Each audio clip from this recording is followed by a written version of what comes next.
we've moved up to the bridge, and you can see that it's pretty devastated up here.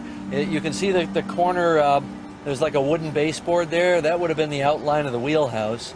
As I come around here to the left, you can see us down below on the forward well deck. That's our light down there where the mirror is.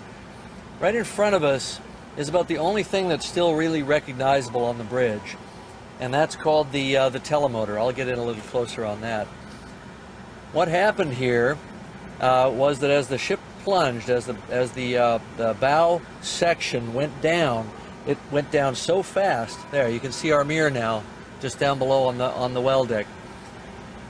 The ship went down so fast that the currents of water flowing over it snapped the guy wires that hold the mast, and it fell back and hit right here on the bridge, and it shattered the face of the wheelhouse, and the flow of water just tore it all off. So there's not a whole lot left here. It's very, very hard to imagine what this would have looked like. Maybe you guys have some images up there that you can show people what it might have looked like on the day. But there's something to me very eerie and I don't know, kind of moving about this one lone monument. The rest of the whole superstructure is just stripped away here, and the only thing remaining is this one monument. Here, I'll put a little light on it so you can see the natural color. And it's made out of bronze. The ship's wheel would have mounted right in that kind of little hole right there.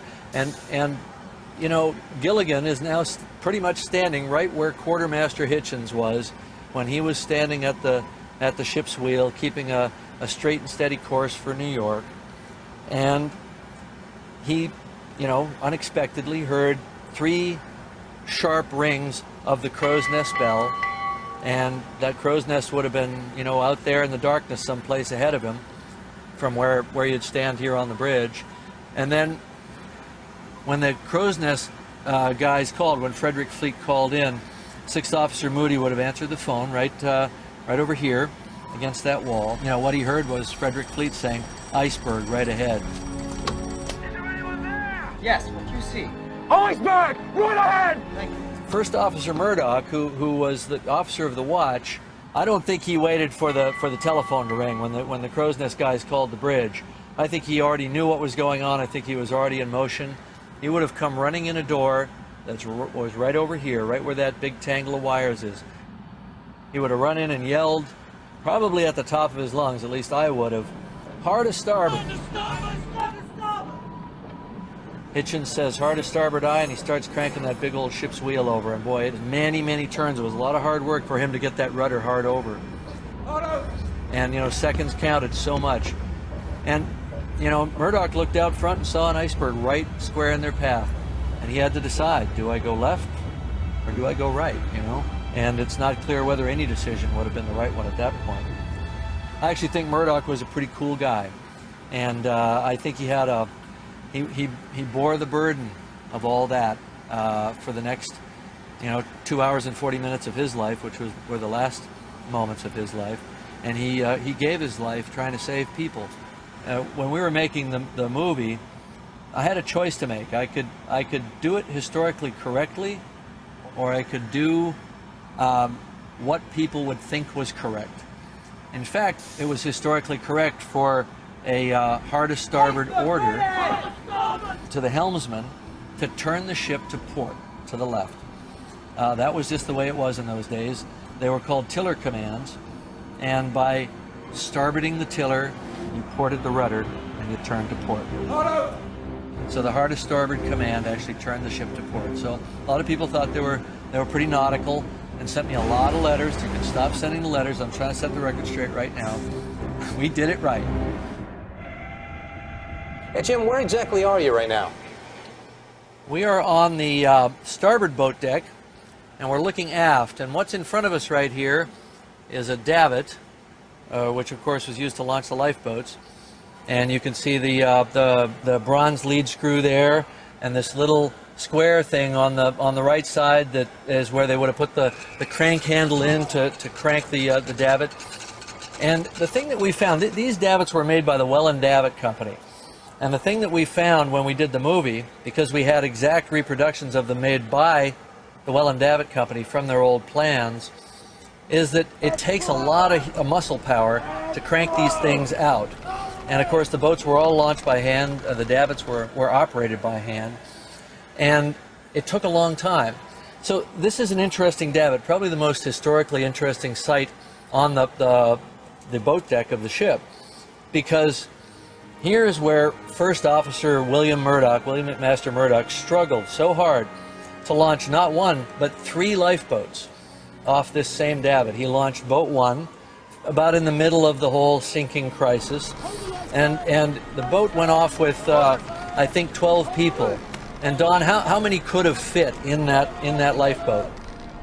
Lifeboat 1 had a capacity of 40 people, and in the end it left the ship with only 12 on board, only 5 of whom were passengers. Only 2 of those passengers were women, and primarily Sir Cosmo and Lady Duff Gordon and her secretary, Miss Francatelli. And of course there was the big debate about whether to go back, and I think the crewmen on board deferred to the peerage in the lifeboat, and whereas they of course felt that the crew were in charge. And so even though there was some debate about whether they should go back or not, nothing was ever done, and in the end it looked like the Duff Gordons had sort of commandeered this lifeboat, and Sir Cosmo even paid each of the crewmen £5 just as a charity to get their lives together again afterwards, and it looked as if he'd bribed them. So of course afterwards Sir Cosmo and Lady Duff Gordon, I think, were treated very harshly by the press and really by society in the long run. I think they suffered for this the rest of their lives. Yeah, I know, it's really interesting. You know, I've always puzzled about that because, you know, Murdoch was a pretty amazing guy, and he was the first one to get boats launched off the ship. He had 2 or 3 of them in the water before the officers on the other side of the ship had any. Well, you know, the thing that's interesting is, you know, here Murdoch is struggling to get 3 boats launched on the same davit, and he's running back and forth. He's actually launching a bunch of boats, but just inboard of this davit, right here where we're looking at the deck, would have been another boat, which was a collapsible boat called Collapsible C. And that boat's interesting too, because into that boat got J. Bruce Ismay. He was the owner of Titanic, and he was the one who probably influenced the captain to keep the pedal to the metal and to be going at full speed through a moonless night, through known ice fields. And you know, here's a guy that jumped into one of the last boats to leave the ship and left 1,500 people on board to die, and that happened right here as well.